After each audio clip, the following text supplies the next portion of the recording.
So how did you personally get into this in the sense of like, what was your motivation? Like, what's your story? How did you even get involved in this? Or were you yourself, let's say, a shy guy or somebody you felt like struggled in this space yourself? Yeah, totally. It's interesting too, because I can't imagine anyone being a dating coach that didn't previously have the issues that they're coaching. Right. Because I had to solve it on my own and figure it out. I wish I had one of those badges like, former shy guy. 15 years, like an Alcoholics Anonymous, like that. You got your badge. Right. No, so I would call myself a person who was shy when I was in my teens and into my early 20s. Shy around women, though. It wasn't like I was too shy around people or making friends. I was very I still am very extroverted. But I was just very shy around women. I was not able to understand how to talk to them.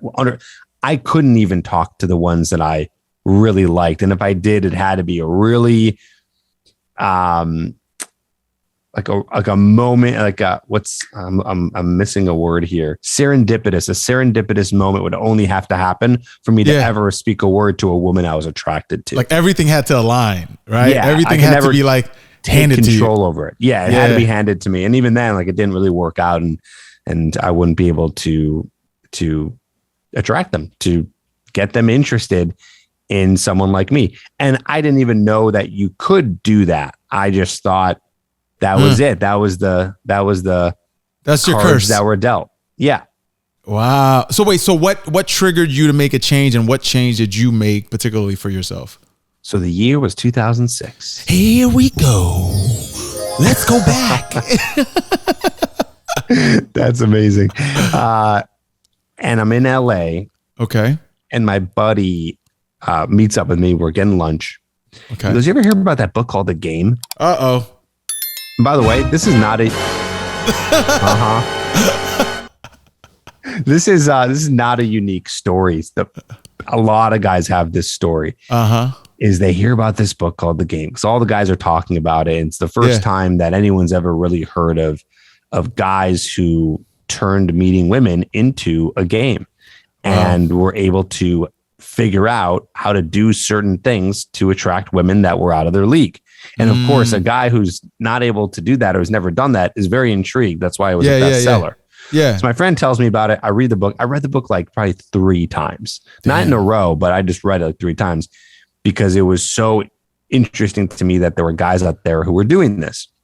And it was like this whole pickup community, this pickup world that was really popular from 2005 to about 2013, 14, something like that. It still kind of is there, but not as much. People don't use those terms. But anyway, he gives me the book. This basically showed me that, you could meet women and learn how to do it. There was actually something you could learn. And that blew my mind, which I'm going to take a wild guess, probably blew the minds of a lot of other guys who were like, I didn't know you could learn this. Yeah. So then I went online and I found this whole community of guys who were talking about this in private forums. And I remember I was in college. I tried a couple of the moves. Did not work. Okay. Give me an example. What's a move? It was like a move where like you go up to a girl. I don't know the move that well anymore, but it was like you go up to a girl and you comment on her smile, because I guess there's 2 types of smiles. There's like people who have more of a C-shaped teeth and then a U-shaped teeth, where like if it's a U-shaped teeth, I know, just bear with me here, where the U-shaped teeth, it goes straight back, and like a C-shaped teeth is like a wider smile. And so if you comment on that and mention that to a woman, it's kind of intriguing. And you say like, oh, people with C-shaped teeth, I don't know. Again, I'm butchering it because I don't really remember what was said, but that was the start of it. And I remember the girl looks at me, she goes, was that a pickup line? I go, she's on to me. Yeah. I mean, isn't that funny? Like the first time I use something, I'm called out. I go, this is terrible. I'm not using this stuff anymore. Okay. And I still learned from these guys, and there's books on this stuff and video courses and stuff you could torrent on the internet. And I was watching it. I never really put it into practice, mainly because, well, first of all, I was scared. But second of all, every time I ever used something, I was like getting called out for it. Oh, okay. So now I'm like, all right, what do I do here? Because I still am intrigued by this idea of being able to work on this as a way of personal development. It still seemed to me like this was something you could do. And I put it off and I put it off, and I tried online dating, and I never got the results I wanted. So finally, even though I was super shy, I said, all right, you know what? Maybe I should just go out. So now I'm in my early 20s. I said, maybe I should just go out and just talk to women and just see what happens. I never really tried that, right? I either didn't do it at all, or I tried these weird pickup moves that clearly weren't working. And so I said, let's throw everything away. Let me just go out and just start talking to people. And it started from just you getting access to this book, knowing that there's another level or access to your personal self that you weren't accessing. Yes. That's a good way of putting it. Okay. Yes. Okay. So that was your trigger moment. You're going to start talking to women and you're going to make a change, right? Yes. So let's fast forward a little bit, right? You took this initiative to now start speaking to women, right? And then now you're in the process of helping men how to speak to women, especially men who are shy, right? Yes.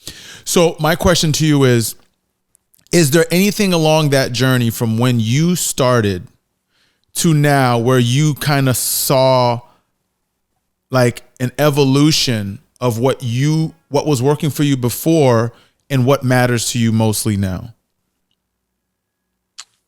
So was it kind of like, are you asking like, what was the biggest lesson there? Not just the lesson, because here's what I know about the pickup community. And you tell me if I'm wrong. Yeah. You tell me if this is still your scenario. Yes. But like, I read that book, right? The game. Okay. I read that book.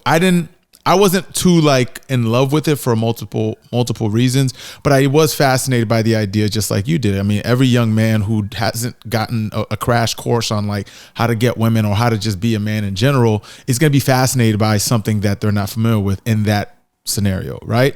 Yes. So one of the things that I learned about that community, as well as just putting on those, using, what I call those gambits, right? I haven't heard that word in a long time. Yeah, well, we're bringing it back. So the thing is, the term pickup artist, right, sounds very manipulative in today's environment.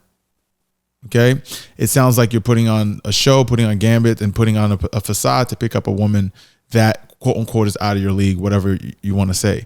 But I think what even in that book, there was an area where it was mentioned that even when you get those women, you're putting on a facade to attract them. But if it's not something you genuinely sustain within yourself, over time, it just becomes a repetitious game. That totally. Give you, you can use all that. By the way, this stuff does work. It's proven. Oh yeah, it's science. So it works. Yeah.